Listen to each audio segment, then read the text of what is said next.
Welcome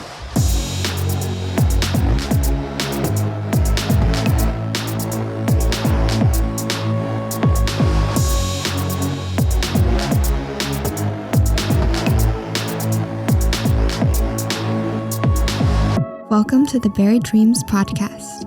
I'm your host, Elle Morris. This episode, we have Katie Collins, a celebrity stylist living in Dallas, Texas for the time being. She's working on a new venture in creative direction and plans to move internationally. For artist content and news on the latest Buried Dreams, follow us on Instagram at Buried Dreams Podcast. Enjoy.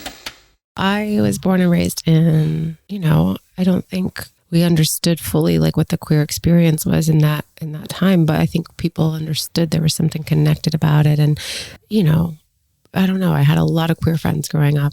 Anyway, so that was my kind of adolescence.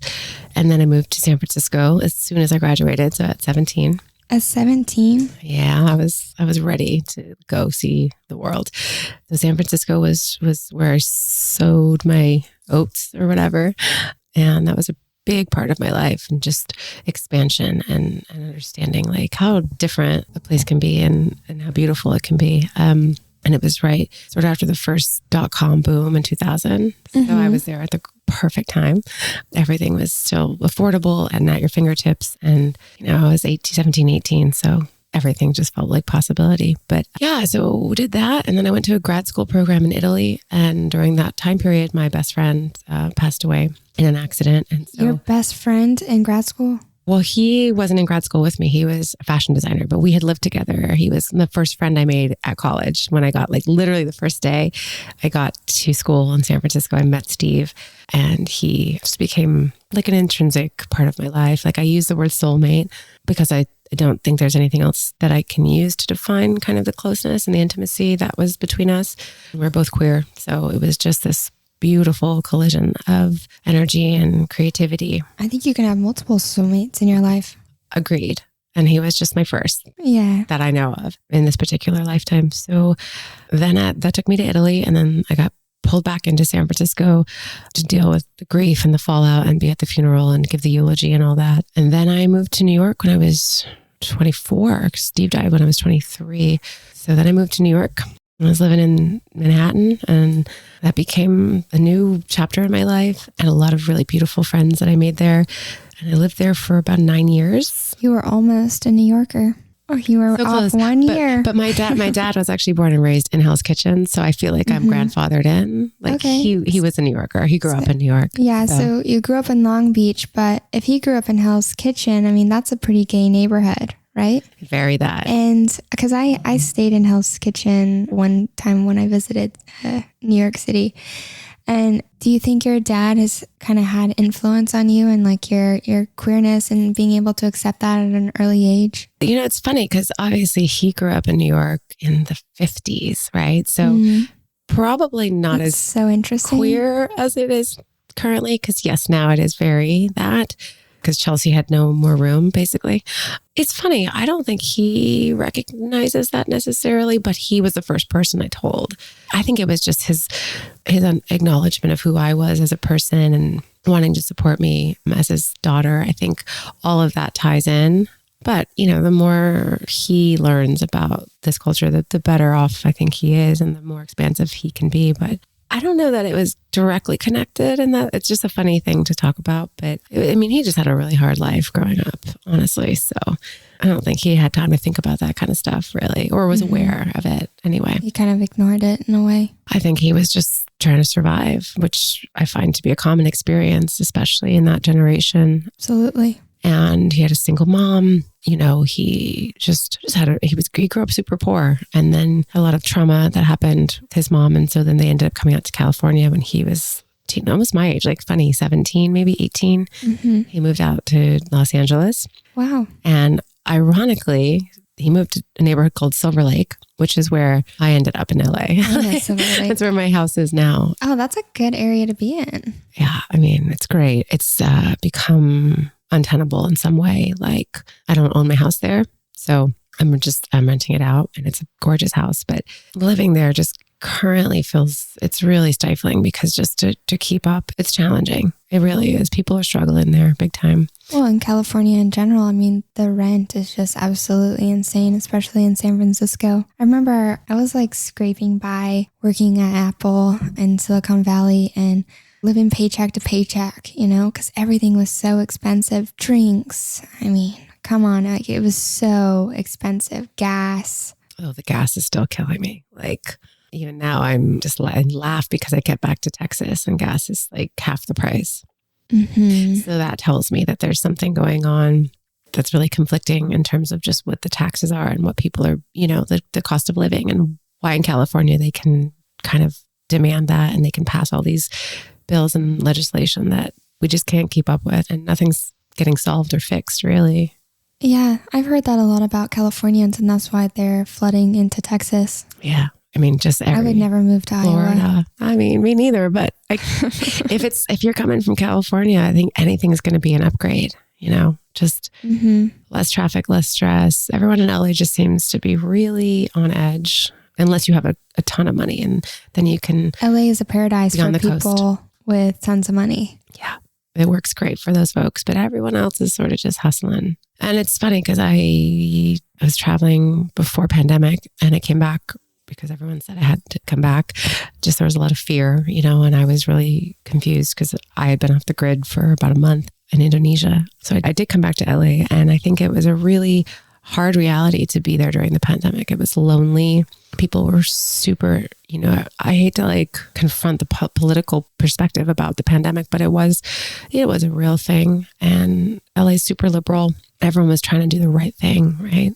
Yeah, but it's they're being so annoying about it. They were trying to protect each other and protect themselves. But then it becomes aggressive. It was incredibly isolating and incredibly, incredibly aggressive. I think, as humans, we sort of can't find that middle ground. It's like we're told only certain information, and depending on what news sources you rely on, you're going to get information that's going to drive you to just continue to, dig in deeper.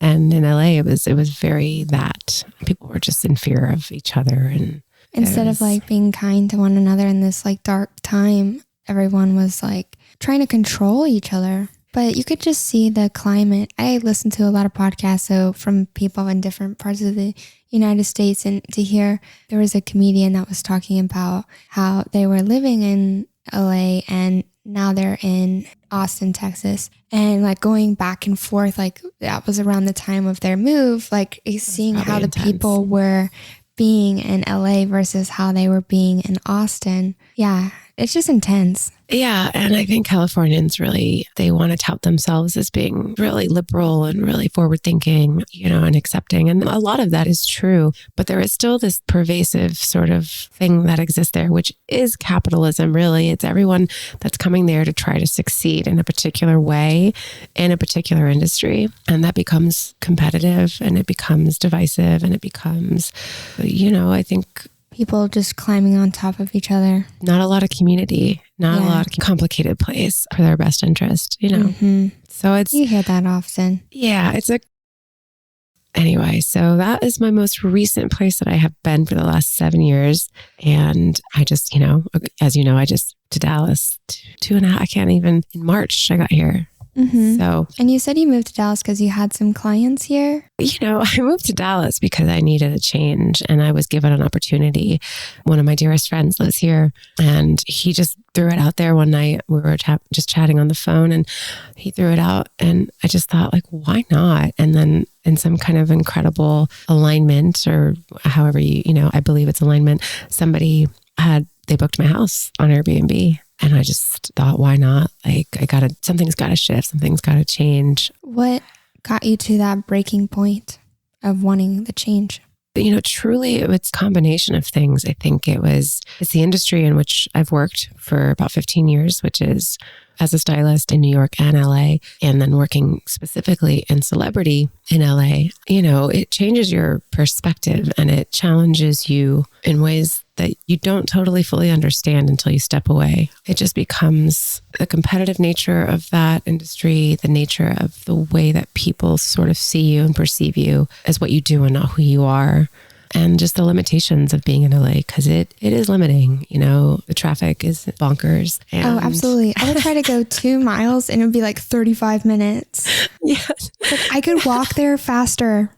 I really did start to. I was like, I'll just walk to the grocery store. It's so much less stressful. But I think I hit a particular part of my career that I felt like I really accomplished something, and I felt really good about a lot of the work that I did. But I also started to feel lost in that work. And like my vision as an artist wasn't really important. It was just more about delivering what the people needed and what the people wanted, and the clients, you get stuck in a box and everyone's under a contract, and there just becomes a lot less creativity and a lot more culpability and responsibility, and the money doesn't match up, and then you're struggling, and then you're frustrated, and then you start to get resentful. Of course. Because there's no reason doing the job that I do with the people that I do it with that I shouldn't be in a comfortable place, that I shouldn't be solid, like I worked really hard to get to that place, and then it just started to feel meaningless. And so the opportunity to change that perspective and to sort of see what I was like and who I was again was really something I wanted to embrace. And I'm 40, and there's this thing I think that just shifts in your life. If you don't have children and you don't have those kinds of things that are connecting you to a physical space, you have the ability to sort of go explore. And I think I forgot that. Yeah, this world is like a video game that you can pretty much push whatever button you want and just do it. The hardest thing would be like navigating survival, because you do need to survive. And then like, what level do you want to survive? I feel like I have like, I don't know, I like nice things, especially clothes. Me too. So it's difficult for me to travel out of 2 suitcases, for in all of life. Like I did that for 2 years where I had 2 suitcases in this world, and that was it, which is liberating and freeing. But at the same time, it was like I couldn't enjoy the things that I really enjoy, which are like being creative with my dress and things like that. So now I have too many clothes. I get now it. that I'm like settled in a house. But I get it. I just went back to LA for work for a week, and I went and checked in on my house and all that. And I've got just a plethora, an abundance of things. And I was never a person, I don't care about things really. I do like nice curated experiences. Yeah. That is important to me. That's just so nice. Like being in a nice, I don't know, it could not necessarily a resort. I do like when I travel, I like to experience the culture, but like in the jungle, and you're just like in this like hot spring, and then like you go to your jungle room and it's like kind of all eco-friendly, or just like these experiences that are curated that are like comfortable. I like to be comfortable. I hear that very much. And I think I took my 20s to really do that very down and dirty kind of off the grid backpacking and staying in hostels. It's stressful, man. It's so stressful. I'm glad I did it. Yeah, me too. But now I think that the issue that I have in particular is those curated experiences, they are beautiful and meaningful. However, they're not available to the majority of us. No, they're absolutely not. They're still not available to me. Sometimes not to me either. Yeah, sometimes they are, but mostly not. I hope one day I can. I mean, that's the dream, right? I mean, I suppose it depends on what you're looking for out of this life. I think there are times in our lives when, that is exactly what working toward and striving for. And I think there's sometimes where you pull back and there's restraint, and that you need that experience as well. Because without that balance, we forget who we are. We forget what our initial thing was that we were looking for. Like, what was the thing that even made us want those experiences? How do we curate those experiences? And how do we engage in those experiences where we still have some wonder and a little bit of naivety and, just, I don't know, the appreciation for the experience. I guess that's where I think sometimes we get a bit lost. Traveling on a private jet and with a celebrity client, all of that was like really interesting to me. And I just thought, man, how did I get here? Like, this is crazy. You lose something when you're giving up something, when you're having that experience, you're losing the connection. Like you said, exploring a culture, when I'm staying at a Four Seasons, and listen, I love the Four Seasons. I'm not complaining, but I'm not out there exploring in that way. And I'm not seeing the kind of the culture in its full capacity. So, there's 2 sides to each story, multiple sides to each story. So, and I have to say, like, this new phase of my life has been revelatory and completely diminished all of the ego and the self-identity, a lot of the things that I was trying to sort of escape in LA. I've been able to work through some of that, but it comes at a cost as well. And that a lot of that is financial. A lot of that is safety, knowing that even if I'm sort of miserable in some way, I still know that I'll have something to look forward to for work, and I'll know that I can be stable. So that security is so important. Just feeling like you're going to be safe. And for some reason, the universe always works out to where you always find a way to survive and to keep going forward. But just that fear of like, well, what if you don't know if it's coming and the opportunity has not yet arisen, and being comfortable in that uncertainty. And having faith that it will, come to you and the universe will give you what you need. I think that is a really interesting point. And it also is, it's faith. It's also perseverance. And you have to be seeking. Always, right? Like that's our part. You can't just expect it to fall in your lap. You have to be seeking. Well, that's the thing. I think I'm trying to do my part. So the idea that we are provided a particular amount of safety by the universe is something I do subscribe to. And I think I've been really lucky in that way to have those kinds of needs met. And I'm not talking about safety financially or safety. I'm talking about just safety to like express yourself, to walk into the world in the way that you want to, be held by people who understand you, and get to try and put yourself out into the world and accomplish your goals and live your dreams. Like that is safety to me. Of course. And while also surviving, And that's the hard part. That's the hard part. I think that's what keeps a lot of us from doing what we want to do and fulfilling our dreams, because we have to also learn how to monetize it in this society. Well, we've been told that and taught that our whole lives. And I think especially as women, that's a whole nother level, because we're fighting even harder than our counterparts are having to fight. We're having to prove ourselves more constantly and consistently. We're having to beg, plead, claw, and protest our way up into a place where we actually can just have the same kind of safety, the same kind of respect, the same kind of pay, choosing whether we want or not to have children, our ownership of our bodies, let alone just the way that we're sexualized in nature or not, and how that's affecting. Because when we are sexualized, that's real problematic. And when we're not, that's even its own set of, problems. Yeah, it is, absolutely. And all of that comes together, and it really, no wonder people are just having such a hard time with mental health. There's no balance here. We don't have that. And we have to create that for ourselves. And you can't really focus on that when you're just trying to survive, and when you do have families that you've got to take care of, and you're still trying to accomplish your own, beautiful dreams and be an artist and do the things that make you feel connected. There's so little time in a day to actually have all of that. It's really daunting. And I have so many incredible friends that are doing that. They are doing it. And I am in awe, because I can barely do it for myself. So, well, I'm right there with you. I also want to go after my passions and desires and do just that. But that survival aspect, I feel like really holds me back. But my good friend Audie, he reminded me, is like, if you like mountains and you like hiking, you can quit right now and go be a park ranger in Colorado, and you can just go and do it. Let go of the stuff, let go of the things that are holding you back, and the need for status, the need for, a certain level of living, and live an alternative lifestyle. Go after what you want and do the things that you want. You can create anything for yourself. You just have to be creative and have faith and perseverance. And I love that piece of advice, because I think that a lot of times we do things for others because we were told to, and we're very obedient to the way that we were raised, and, what the social norms are, and the list of things that you have to do within your life. Yeah, sure. And I think I was kind of victim to that. Just in terms of what, the way that you wanted to plan your life, or the way that you thought you should sort of reach certain markers? Certain markers. Like, yeah, sure. I remember having a panic attack the first, 6 weeks of college because I hadn't found a husband yet. Oh, yeah, sure. I was 18, but everyone in my family got married at that young. So I thought it was like, and my mom told me, she said, I told her I didn't want to go to college, and she says, you have to go to college because that's the only way you'll find an educated man that can take care of you.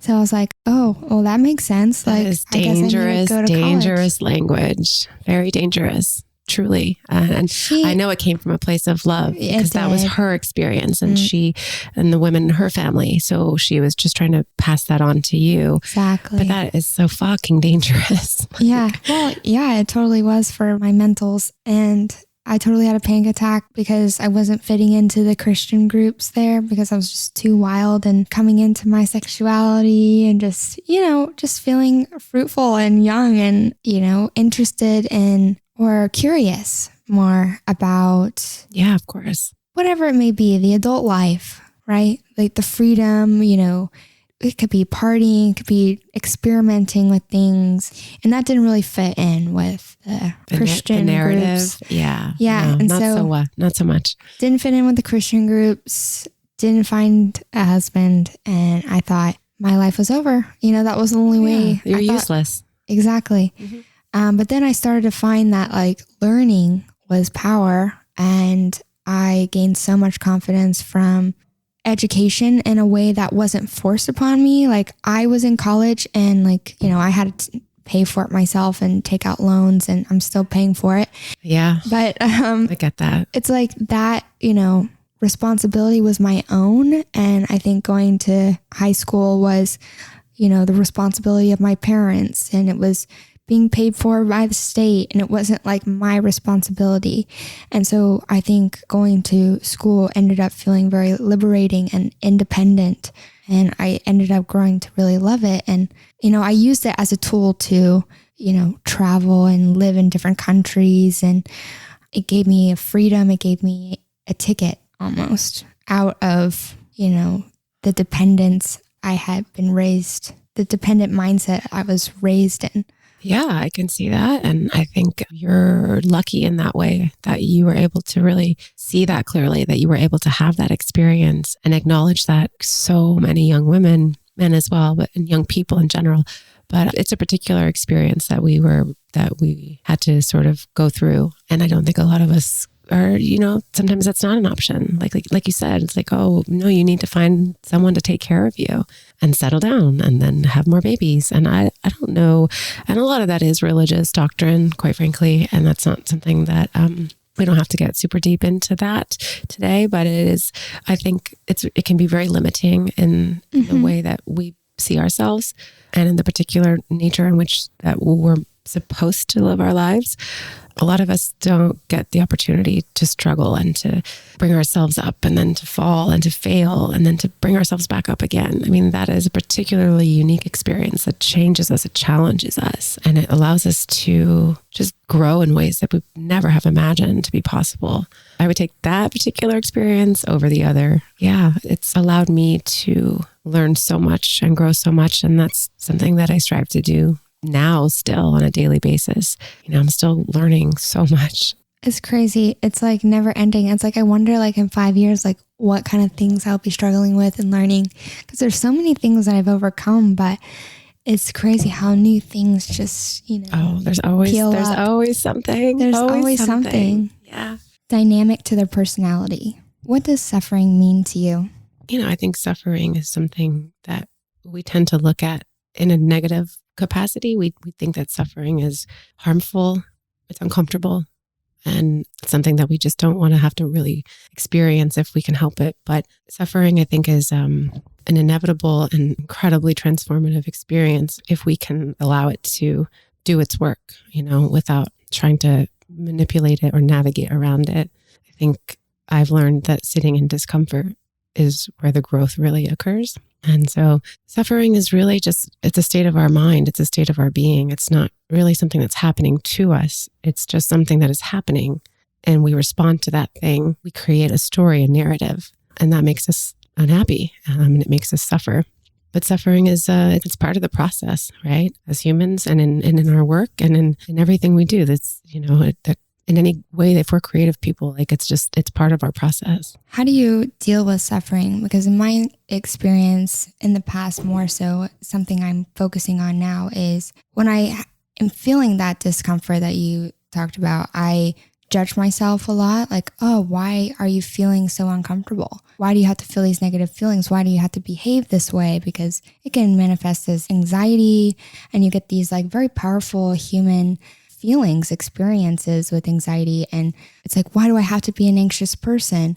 So like, how do you deal with, being in that uncomfortable position? Yeah. And I think to speak to what you just pointed out, I don't think it's like, oh, why am I an anxious person? I think it's just you're a person experiencing anxiety. It's just a byproduct of living in a society that we've been sort of trained to push ourselves really hard in every way. And we wonder why we're burnt out. We wonder why we're stressed out. We wonder why we're acting out. And all of those things are really just byproducts of, the experience that we're having. So for me, I'm pretty involved in my grief process. So when I'm in any kind of suffering or discomfort, I've learned to really let it overtake kind of everything. It becomes my priority. It becomes my focus. So everything else is secondary: relationship, work, family, and just anything else that typically takes up my time and creates more stress. All of that has to be put aside in order to allow me to go through a process of grieving. And it can be a day or 2 days, or it can be months at a time. And I just have to remember that my focus is on going through the process of whatever the suffering is and allowing it to teach me something, to guide me, and not really, like you were saying, like not judging myself, saying, why am I anxious, or why am I depressed, or why am I sleeping so much, or not sleeping, or eating little, or eating too much, or whatever the thing is, just not judging the behaviors that are occurring or that are keeping me, safe and comforted, and allowing the process to sort of move. And if it's anger, or if it's sadness, just leaning into those things and acknowledging that they're there and that they will pass. They always pass. So Always. just, it's the non-attachment. I think that's really important. Just to remember, like, I might feel like shit right now and hopeless, but I won't feel like that tomorrow. You know what I'm saying? Like, it's just the process. Do you believe in God, or do you have any external, relief seeking guidance from a higher power when you're in these suffering moments? That's a tough one for me. I don't believe in God, but I don't identify as an atheist. I think I have a pretty strong aversion to organized religion of any kind, just because of the way that it infiltrates people's minds and informs their opinions and their narratives, and the way that they think about the world, and that closes us off. So for me, I do feel connected to the universe in whatever capacity that I might understand it, just knowing that I came from something somewhere, and that I'm here, and I may not have answers, and I may never have answers, but I can experience energetic connection. I can experience joy and pain and love and abundance, and all the things that make me a human being. Like, that to me means that I've evolved. I've come from somewhere, and I have this beautiful brain that allows me to experience all of these things. So it doesn't really help me through the process of the suffering so much, but it does at least sort of ground me in my ego, like it keeps me humble, and it keeps me in gratitude and small, which is where I need to be, because I think that's the ego that gets us in so much trouble. We think we're this, we think we're that, but we have to remember that at any time, anything could happen to us and diminish us, and this could all be gone in a second. So I think just being present is sort of something. And I think connection is super important to my experience as a human. So I look at people as this really beautiful social experiment that we're all in together. It is a social experiment.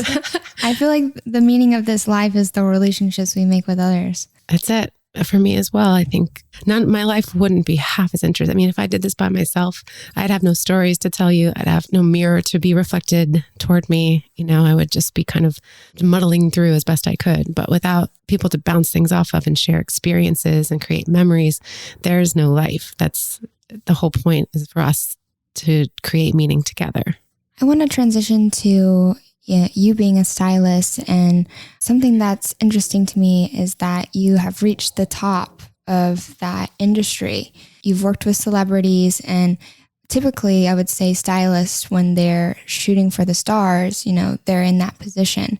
And I kind of want to know your experience with it and the challenges that you faced. So again, I just want to kind of understand the fact that everything is about perspective, right? And so, to a lot of people, I think the work that I've done and the place that I have arrived at is something that is really impressive and meaningful. And working with celebrities is definitely, it's an aspirational thing for a lot of people. And it was never really my goal. So the fact that I kind of got there just seemed very organic for me. But when I got there, I don't think I realized what that was actually going to look like and how that was going to affect me and my soul. It's difficult. You're navigating a personality and a person that is driven by something different than you're driven by. And their appearance and the things that they say and every little move that they make is being watched so closely. And, being attached to that can be incredibly stressful, and it can be depleting because you really don't exist in that space. You're just, you're doing, it's a very interesting thing because that is interesting. Right. Because the shine is all on them. Correct. But it's funny because you become connected to that person and then you become, oh, that's so-and-so's stylist. And then that's just who Katie Collins is now, just this person's stylist, as opposed to, oh, she's this dynamic whole person who does this one particular thing with this person who's very important in the public eye. So it's a challenging thing. I think it requires a great deal of, again, you have to stay humble in that space, but also be really confident, right, in your abilities and know that you're going to pull it off and you're going to make it happen. Because every time I walk into a job, especially if my client is going to be on camera or on a red carpet or doing a press tour, my whole thing is to make sure that she can focus on what she needs to focus on and she doesn't have to think about what she looks like. That's the one thing I can do for her and take it off her plate so then she can do her thing. So my focus has to be about what she's focused on, right? But again, then there's not a lot left at the end of the day. I get through the job feeling good. Okay, great. I did that. And then on to the next. So it's a cycle it's ever repeating. And there's a lot to get lost in there. There's a lot to get lost in traveling around the world and doing all these great things and staying at these fancy places. It's like you start to get caught up in the story, but then you realize you take a step back and it's not your story.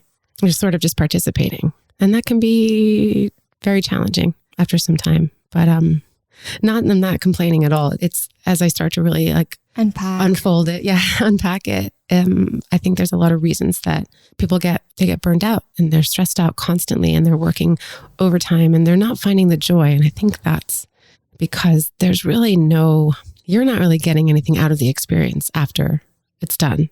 You do a good job and you feel great about it and they're happy. So you're happy and everybody's happy and you're winning. And then you got to do it all over again. Mm-hmm. So it can be a little bit of a mind fuck.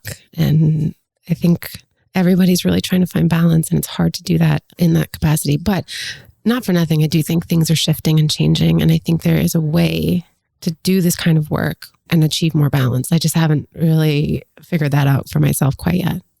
Is it something that you're going to continue on doing? It's like your first love, You kind of can't ever really... it's like a slow breakup. It's like off and on, off and on. You can't shake them. They're always going to be with you. And I need some space. And then it's like, I can't, but I need you. Yeah. Jinx. I do feel that way. And I do feel like it's something I'll always I just do it naturally. Like I'll be like, oh, I'll just be fixing people's buttons like in public. I'm like, oh, here, let me help. Yeah. It's like a first love in that way that you can always come back to it and it does feel safe. And I know it. It's something I know and I know how to embrace it. I know what I'm dealing with. Like I understand what I'm confronted with. And it's something I'm actually still doing in the interim as I'm launching, my creative agency. And it's something that I'll probably do for the rest of my life in some capacity. But it's about trying to do it my way and be able to have some more creative input and kind of do it with the integrity that I want to do it with and for the people that I want to do it for and, in a helpful way.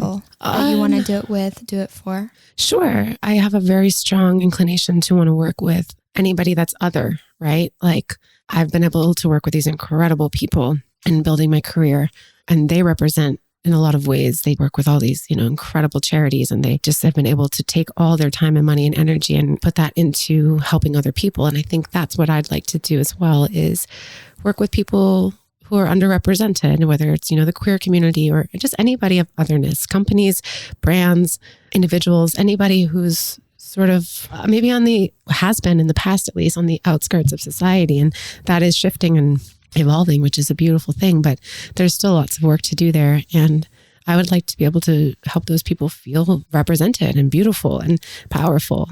So the goal with Snacks Creative is to work with brands that are in alignment with my personal value system. And that doesn't mean that I'm immutable. Like I'm happy to, sort of navigate that as things come up. But for me, I want to work with brands who are trying to be impactful in many spaces, whether it's environmentally, being conscious, whether it's inclusivity, whether it's just hitting all those things that, we're trying to do as a society, and being able to say no to things that don't feel in alignment. At this point, I think that's a really big luxury. And it's something that I feel like I've earned that at this point, and not being scared if I'm losing out on some big money job. If it's something that doesn't feel right, I want to have the right to say no. They're not getting the same kind of attention. It's just, what is it? It's hard for just old ways of being and doing. I respect it a lot, and there's a lot to be learned, but those rules need to be broken in order for us to shift. Yeah. It's just the nature of the beast, and all the, innovation that's happening in technology and AI and those fields. I think people are engaging with that in a different way. When it comes to fashion, it's still really old school, and not in the best ways. It's limiting. And there is a lot of, there's an attitude, there's a way that people view those brands, these, and they're iconic, and they have had a significant sort of, what's the word impact? I'm looking for? Yes, inspired, younger designers and all that. So they have their place, everyone has their place, but those brands, they don't know how to make room for the new voices, for the more innovative voices.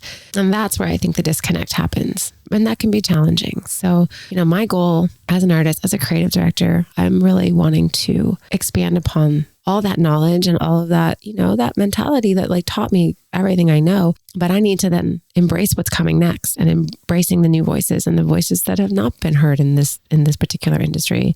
And I think that will excite people, and people will change styles and designs. We've never seen some of the stuff that's happening.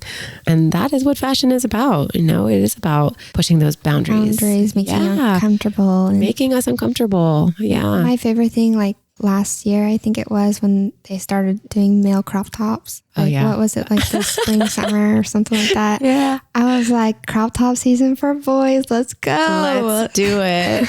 I love crop tops for men. You just gotta flip it on its head. All the things that we're supposed to do. That's the thing. It's you put yourself in this little box, and you're saying, based off of our social constraints, this is what you can create for men and women. But I just love that androgyny that's coming out. Things are becoming more mixed gendered, and I live for it. I also am living for it. I think it's about time that we were able to sort of cross those boundaries and just shed some of those constraints about what is a particular thing that is female or male. And as our society is doing, its very best to evolve, the fashion is going to come with it. It has to. There's no option to not. You want to be a part of it. You want to be a part of commerce, and, and pushing the envelopes, and being an artist, and, You have to be disruptive. And I think people really do respond to that in a really positive way, and not disruptive. Maybe not initially. It causes a lot of backlash initially, but then I think people adjust, and they meet you there. But whoever does it first is going to be known in the history books. So you want to create controversy in a way. You do. And I think, but doing it in a way that is really sort of beneficial, and not just, there's negative controversy. There are things that people say and do, and the ways in which they behave that are just, totally unacceptable. Not aligned. I have one example in my head. I've got a few in my head, and, and I'm not even going to acknowledge it, because there's no time and place for that. This society is moving ahead. People are shifting, changing, and growing. And I don't see it as positive or negative to be controversial. I just think there's ways to do it that are exciting. That are tasteful. Yeah. And even if they're not tasteful, it's just something that we've never seen before. Mm-hmm. And I guess you're right. It doesn't need to be tasteful, because sometimes things that are controversial are not tasteful. No, they can be ugly. They can be make you feel uncomfortable. Make us feel uncomfortable, or just, they can be violent, in some capacity. There's that side of us as humans that we do respond to that darkness because we all contain the darkness in some capacity. We have both sides of ourselves. And again, there's a fine line between kind of condoning something that is like violent or aggressive or marginalizes another group of humans. That to me is just, I'm not here for it. But there are sometimes you got to push boundaries and sort of tell people like, hey, it's okay to be this, like you can be weird and dark and like gross and creepy or whatever. Yeah. Things that we don't associate with beauty and fashion. That is exactly what fashion can be. Yeah, that makes me think of Berlin. Very much that. Very brutal. Very brutal. Very like aggressive in some ways. Yeah. Yeah. And yet like I feel like German people are so, like, I always have a great time when I'm there. Very, very kind and just really kind of embracing the weirdness. They're a creative bunch. Yeah. They're a dark, creative bunch going against the grain. And it's very unlike all of Europe because I think once you start to study fashion a bit more, you can start to see the differences between London and Paris and Milan. And then also everyone in each city, it's like they all have their, societal kind of fashion. You have that elevated fashion and then you have that fashion of like the community living there. And Berlin, a lot of people don't see it as like a luxury fashion, place, but it's like very luxury. And in terms of like darkness and like, I don't know, with your like dark Margiela boots and like, you have your leather black skirt and just, I don't know, it's just like dark lips, no eye makeup, bleached eyebrows, and just very cut straight bangs and bobbed hair. And it's very utilitarian and it's very much like architectural, which is, I think, exactly the point of that particular kind of school of design. And I do think a lot, again, I think that came out like the Bauhaus and all of those different movements came out of a really dark past that Germany had, on the world stage, because all of those stories and all of that stigma that attaches to a country and to what they do, it breeds artists and it breeds people who want to change that narrative. I never really thought about the conflict that was happening there in the Berlin Wall and like how that could have affected the way that how they are stylistically and how they dress. I mean, it's very thrift store too. It's very thrifty. It's creative in that way that people are doing that high-low thing that I'm a huge fan of. Yeah, I love the high-low thing because they'll have really nice boots on or whatever that are really nice. And then it's like some oversized like biker gang jacket, like mini skirt that's been tattered, from the 2000s. And I think the idea of street style is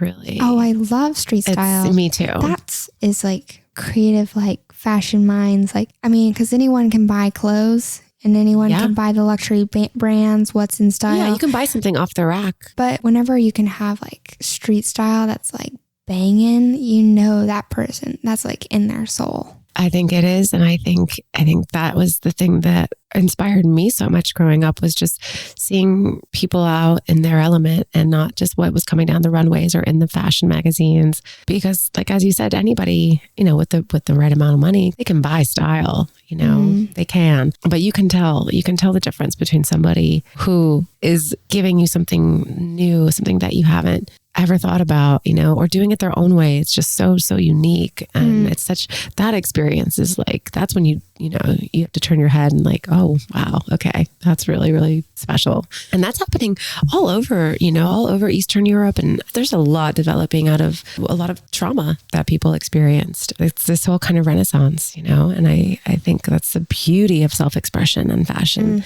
Anyway, it goes back to what we were talking about in the beginning, just that trauma and that suffering gives you depth, and it allows you to see things in a different way and experience, gratitude and see the beauty in things. And I think that really reflects in art and creativity and how that's expressed.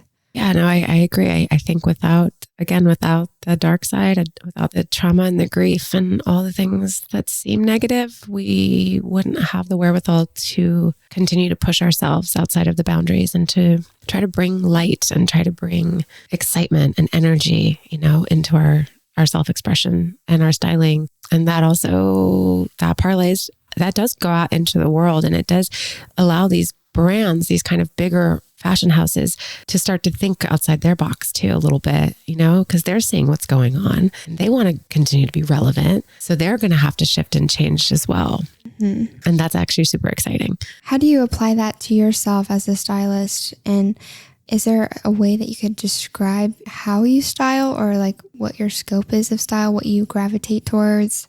Yeah, it's a really interesting experience as a stylist. You do have a personal aesthetic, and that's the thing that someone might be pulled towards you. They might think, okay, I like the way this person styles their clients or styles themselves. But honestly, you start to become a chameleon, or I did anyway. Depending on the client that I'm working with, depending on what their needs are, I can bring my own taste level, my own perspective, but I'm really serving them. I'm trying to help them express themselves in the way that they want to be seen. And so that's going to shift, really. It's going to shift if I'm working with a young musician who's up and coming, or I'm working with an A-list actress who's doing a red carpet premiere. I'm bringing myself to the table. That's the thing. That's the common experience, because they can trust me, because they know that no matter what the experience is, whether it is a music video, or whether it's, something that's going to be really, photographed and scrutinized, I'm bringing my experience to the table and I'm bringing my aesthetic. But I'm going to shift the brands I'm working with or looking at. I'm going to shift the shows that I'm looking at.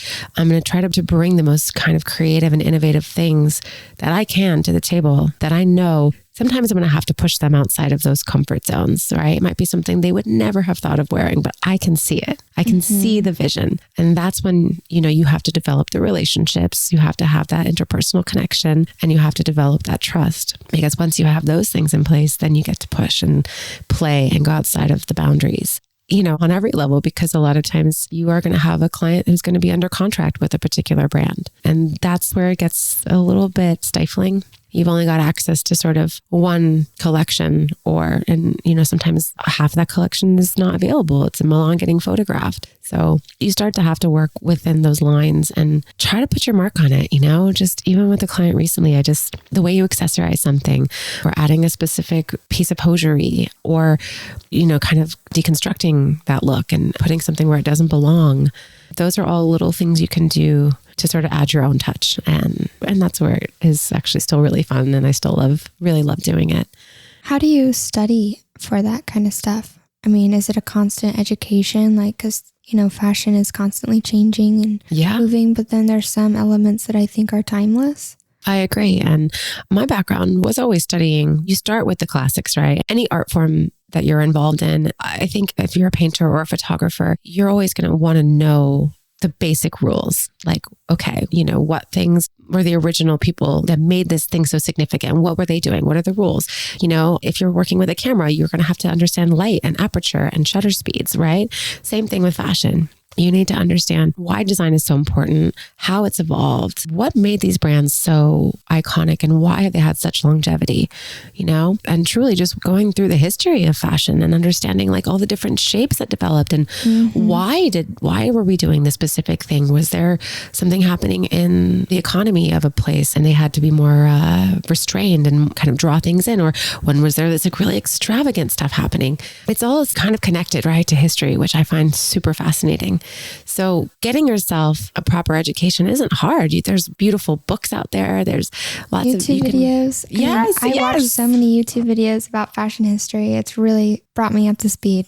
And that's it. And I think if you have then that fundamental understanding and knowledge, that's when you get to break rules, because that's exactly what we were talking about with the German kind of expressionism, and just all of that comes out of it. But you still have to have a basic knowledge of design and structure and what's going to work on a body and how to make that garment, how to put it together. Yeah. So I think it becomes something that once you just kind of get invested in it and you start to figure out what you like, and what you're going to be drawn to, and you work with your clients to kind of put your minds both together and collaborate on something that really works as an artist and then as the person who's wearing the clothes, because they have to ultimately feel themselves in that. You know what I'm saying? Not everybody can do Lady Gaga stuff. Like, that's not for everybody.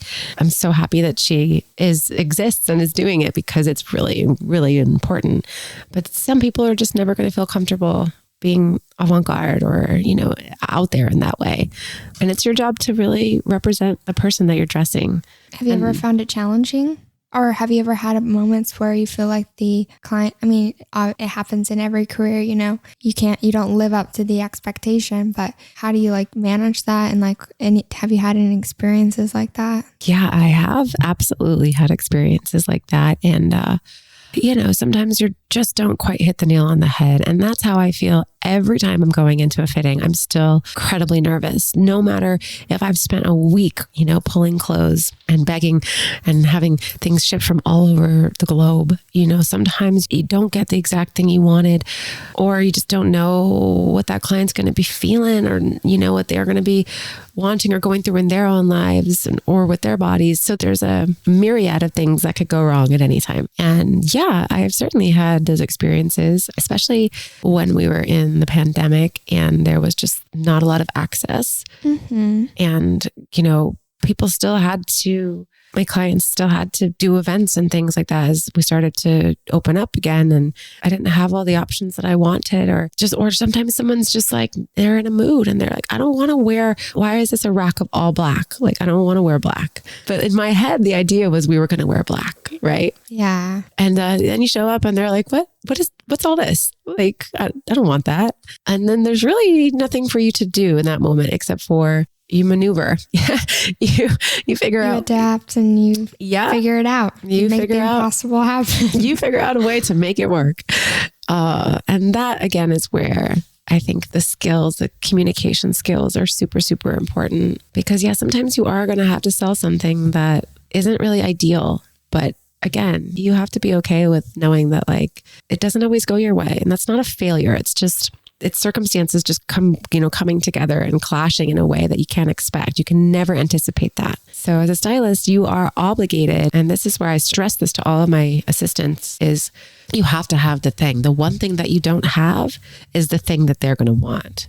And that is very crazy talk, because it doesn't really make any sense. Like, you have to have every conceivable undergarment option. It doesn't matter if you have had a creative meeting. It doesn't matter if you've had 10 creative meetings and they're telling you, I want this dress. And you're like, cool, we want that dress. If you show up and you only have that dress, I guarantee you they're going to want something else. So, and I've had that happen too before, where I had a look that was slated. We were ready to go. I had the shoes, all the things, all the jewelry. And for whatever reason, at the fitting, it was perfection.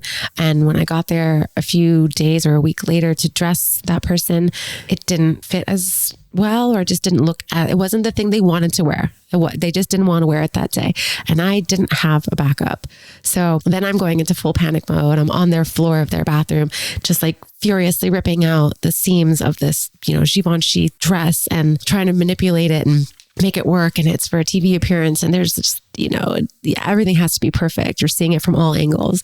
I'm trying to sew this and do that. And I'm sweating. Like, that was one of the most stressful experiences. But I've also had things happen where just garments, they'll get a hole in them or they'll rip right as we're walking out. And so you have to always be on your toes. And have backups ready to go. Like, always a backup and always a needle and thread. And yes. And just being ready for anything. Cause it's the glam teams are lucky in that way. They get to sort of spend all this time with the client if they're, doing hair and makeup and stuff. I get 5 minutes at the end, and I've spent a week putting this look together. Mm-hmm. And if something goes wrong, I have to act really quickly and amend that thing and make it work and make sure that it looks, perfect. So there's a lot of intense kind of stress there. I can only imagine. I've heard, this isn't the first time I've heard that. Like, one time at one point in my life, I wanted to get into styling because I was like, maybe this is my creative calling, is styling. Yeah. I love fashion. I love learning about it. And I feel like just studying it, I feel like maybe I could be a good stylist. And people would just tell me how stressful it is. It's like one of the jobs on set that requires the most work, before, during, and after. Correct. And a lot of photographers, they show up and they edit the photos after. But it's like you can edit the photos on your computer anywhere at any time. But the stylists, they have to really be different places and they have to be communicating with a bunch of different people. It goes a lot more external. And you're dealing with 100 different points. And absolutely. It's not for the faint-hearted, I'll tell you, because hair and makeup can sort of be adjusted. You show up. You show up with your suitcase and you're like ready to go. What are we doing today? Yeah, you can adapt on a dime. Like, great. The stylist has been prepping sometimes a week, sometimes more, having conversations with the photographers, the creative directors, right? All those things, then getting approvals and then trying to get the clothes that you want and then doing a fitting. So by the time I show up on set, I'm exhausted. I've already had a week of work, but then it's like, nope, I have to be on my toes, right? And then you have to pack it up, make sure everything goes back where it's meant to go. And you have all these relationships with the designers and the PR people that have lent you these clothes. So it's important to make sure that it's, every detail is attended to. You want to keep those relationships so that you can, continue having clothes in the future. So there's no point in which you get to sort of just like lay back and watch and be like, wow, I did that. It's so beautiful. Until the photos come out like a month later. And by that time I'm like, oh, that was fun. I remember. Okay, what's next? So there's not a lot of gratitude in that particular world and in that job. So you really have to be committed to the art of it and the final results and the people that you're working with. Really, like that's where the joy comes. Really, it can be a very, very tricky and hard to navigate kind of work. So. Well, I was watching, I love the Met Ball because I think it really pushes fashion a lot. Oh, it's so fun. The fashion boundaries. But I saw like Olivia Wilde and an editor-in-chief of Vogue from like China or Japan came in the same dress, but a different color. Oh, the Chloe dress? Yeah, I think it was. Yeah, Olivia had like the silver Chloe. Yeah. It was like gold and white. And then the other one was like blue, had some blue and black in it. But I wonder what it's like for a stylist. Like if you choose a dress and you're like wanting it to be like very individual and then you show up and somebody else has the same dress on, like rut-row. It's a big rut-row. It does happen, especially if for whatever reason you can't get, like a sample would be something that's only been shown on the runway. It hasn't been produced for stores or like mass consumption. And that's the goal generally, is that you get a look that has not been worn. Now, sometimes you like the same look and the look maybe has been worn, but it wasn't like photographed to death or like there's some wiggle room, but usually you're made aware of that by the PR people. They'll let you know, oh, hey, this dress was worn at this event by so-and-so. And then you can make an informed decision. When you're doing something, for whatever reason, if everything's not working and you do have to go in and get something that's off the rack, that's at a store, you're always going to run the risk that somebody else also chose that dress. Now, with that particular situation that you're talking about at the Met, that would have been up to that particular designer to let the stylist know kind of what was happening. And maybe they did. And maybe it was worth the risk for Carla, who's Olivia's stylist. Maybe it was worth the risk that she was like, oh, I mean, fine, whatever. We love it. It's a different color. We fit it. It's a different color. It's a different experience. We're committed to it. Let's go. It was different experiences. And that's okay. So I think those decisions are case by case basis. Also just, she was probably like, oh, well, you're going to get probably more press than the other person. Kind of, you just have to make informed decisions. Also, maybe there was no time to fit another dress and they found out at the last minute and, you just go out there and you hold your head high. You make it work. And at that point, you just have to get out there. You rock the dress. Have you been outside at the Met when they're like rushing everyone in? And I have, and it is a transcendental experience. I'll tell you, like truly, amazing. Like one of the highlights of my career. It's just the energy is so high. And like, people are so excited to be there and they're so excited to show off. Those looks are just, you don't get to do that really any other time. Mm-hmm.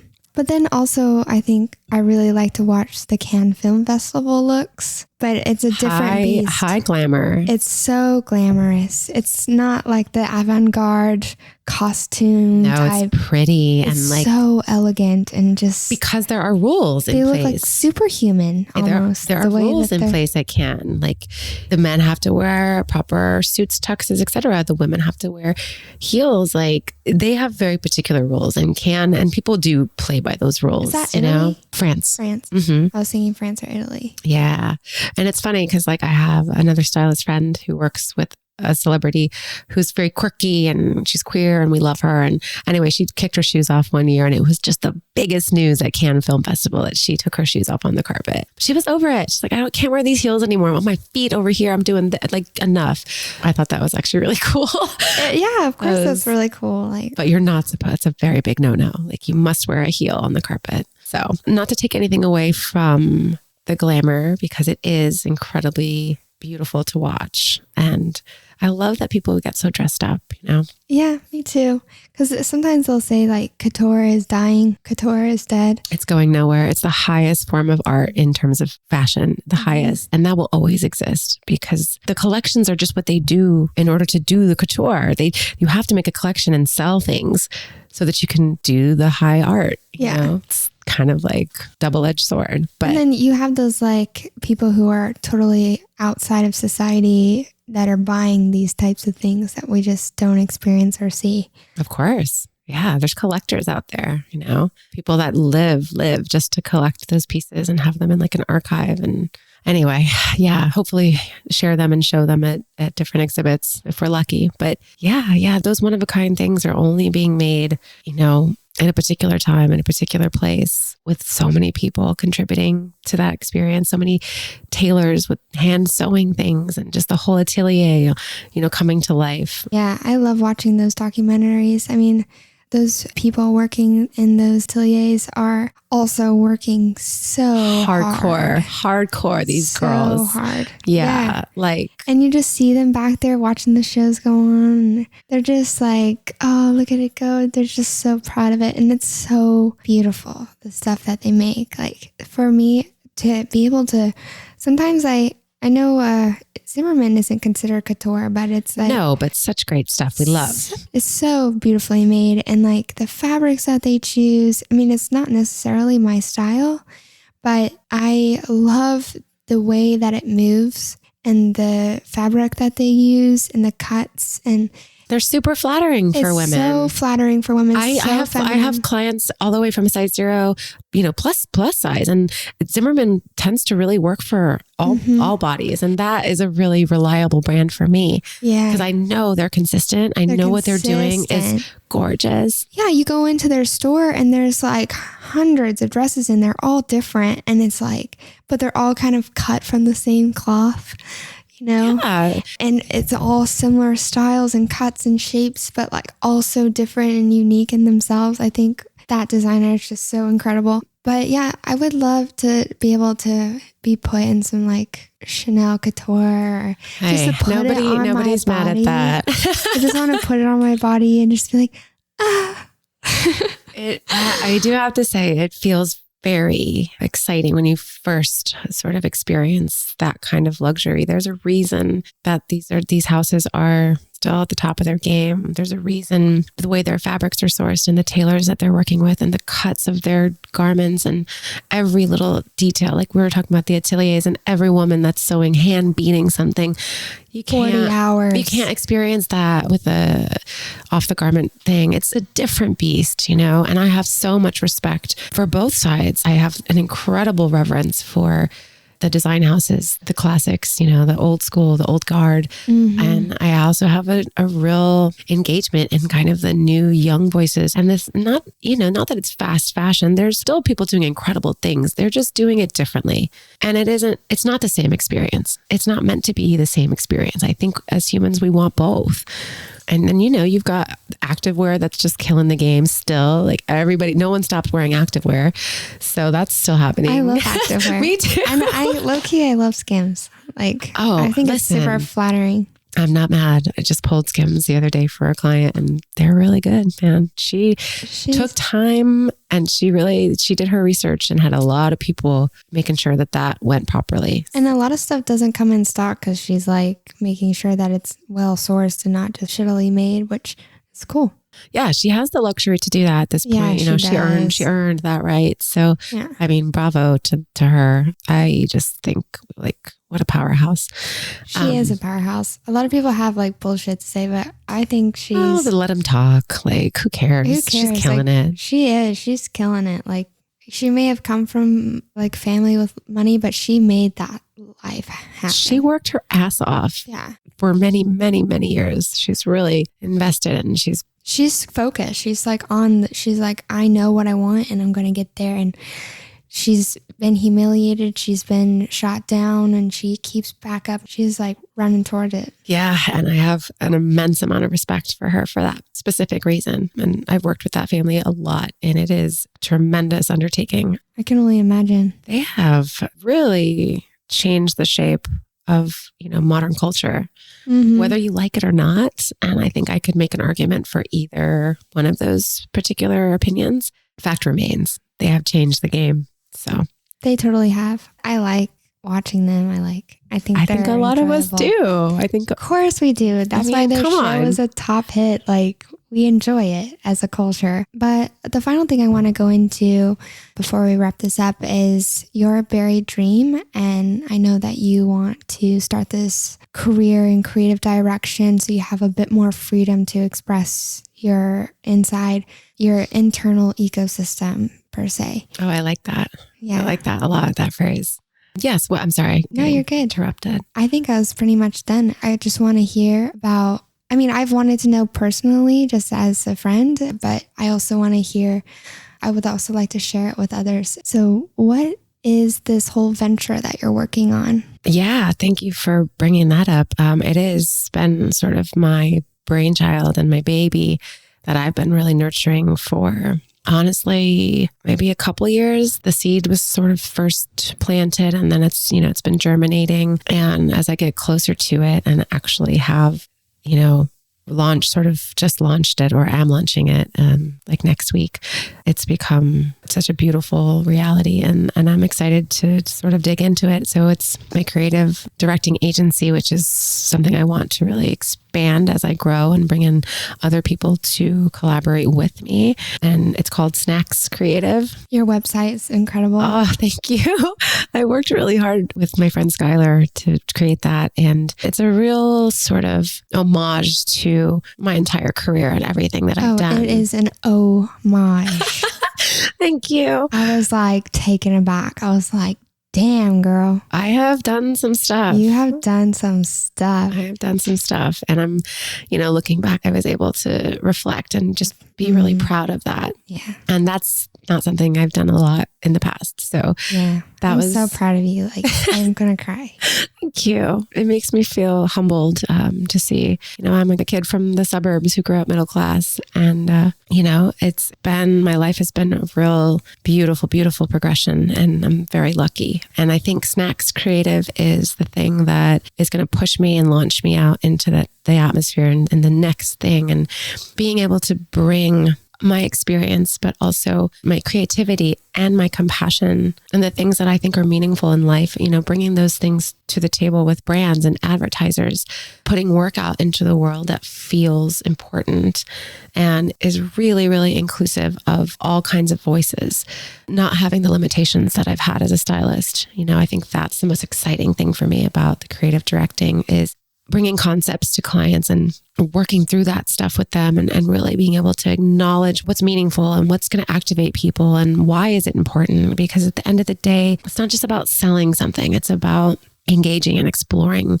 and connecting to our spirit as human beings. And that to me is super important. So I'm taking a real leap of faith here and risking it all to do that kind of work. And it's like the most freeing and also I'm not in fear. It's the unknown that we talked about earlier. It's the not knowing how it's going to all come together.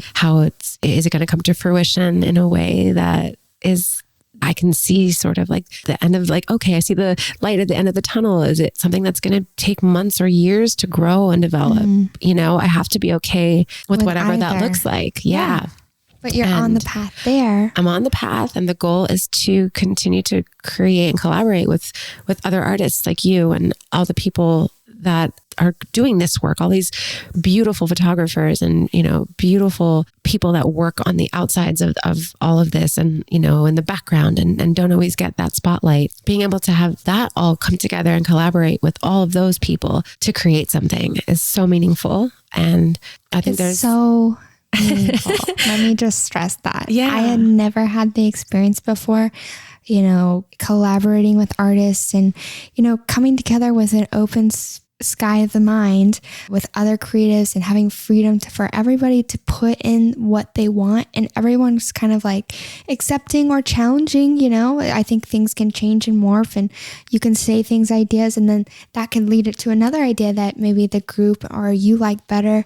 And just that whole process makes me feel high. And once you get that creative output and you see the final product and it's fucking amazing, you're like, holy shit, this is the most fulfilling thing ever in this world. And that's when I was like, better feeling. This is what I have to do. Like, I don't want anything else. I want to just create and be creative and collaborate with others and make beauty, shit, whatever, just create. Yeah, because what a gift, right? It is such a gift. I can't think of another word to describe it more. It's an absolute gift to It's love. You feel connect. so much love inside just for life. For the experience, the experience. That's what it always comes down to. At the end of the day, no matter what I do or how I want to do it, I'm seeking an experience. And it can be positive and it can not be so great sometimes, but I'm still so grateful to have the opportunity, to just continue to try and accomplish those things and to have those experiences. It's truly like, now I'm going to cry. I know. It's just so, yeah. I'm speechless when I think about creative direction. I think that's also like where I would like to go eventually. It's working on like bigger scale projects with funding and that part sounds good, right? With funding. Yeah. I know. Being creative and having someone that's giving you a budget. Yeah. that is my dream. Yeah, absolutely. That's freedom right there. But let's see. And you wanted to move to Mexico City soon. Yeah, that's on the radar. I think that's the next big move. I'm just gonna launch snacks and let her grow and develop here, and I can be anywhere I need to be right now. I can bop back and forth from LA to New York. I can go wherever I'm needed. But yeah, Mexico City has a really, really creative energy happening and has been for a long time. But now they're getting more into that luxury market, more into the big advertisers and things like that. They're realizing that market is incredibly important. Mexico City is just like vibrant and massive, and there's a lot of money there. So it's finally just shifting in that way. And again, I'd like to come in there not as an interloper, but somebody who actually really, really values Mexican culture. I grew up in Southern California. So many friends from Mexico growing up. I speak the language. I'm engaged, and I'd really like to just be someone who can help be a part of it, and not take anything away from that.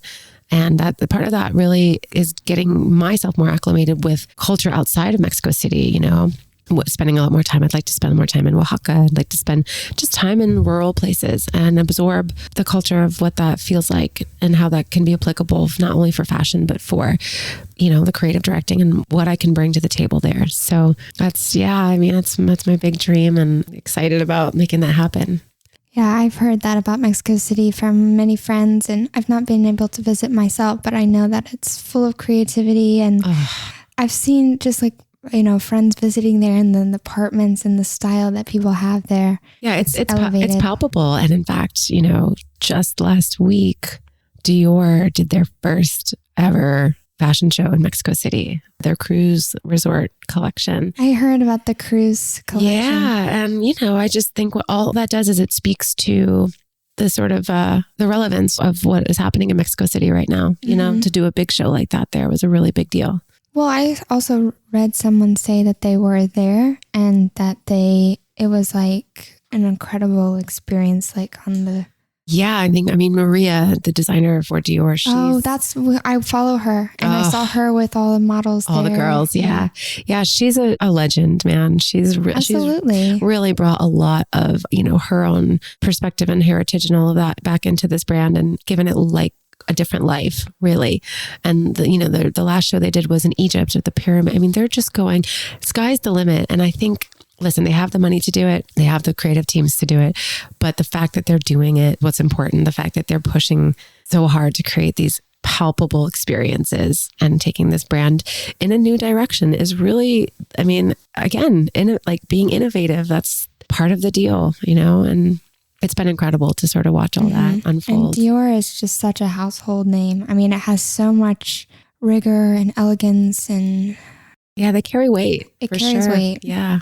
So it's good that those brands are starting to really kind of think outside of, the norms as well. It's important because they do have influence, they do have money, and they do have power, and that trickles down, from the top down. So yeah, I'm just excited to see what's sort of happening, what comes next, and all the different design students that are still, out there developing all these beautiful ideas, and the 3D printing and the fabrics and the sustainability and sourcing, like all of that. It's just reinvigorating me. I am caring about fashion again. Yeah. And I think that to me is like, I just feel like a little kid again. I'm just getting real excited. And yeah, still as a creative director, I'm still going to care about the clothes. I always will care about the clothes. That's just sort of how I'm going to be forever. Thank you so much for coming on. I think you're such a thoughtful, dear person, and you have so much wisdom and a wealth of knowledge. And I so appreciate you just pouring that on me today. I feel like I really learned multiple things, and I appreciate you taking the time to, collaborate with me on, what I love. It was my absolute pleasure. And same, I think what you're doing and trying to, put all this out into the world for people to participate and just experience and engage with is really important. So thank you for having me. Well, it was a pleasure as well. And we'll see you next time. Yeah, see you soon. Bye.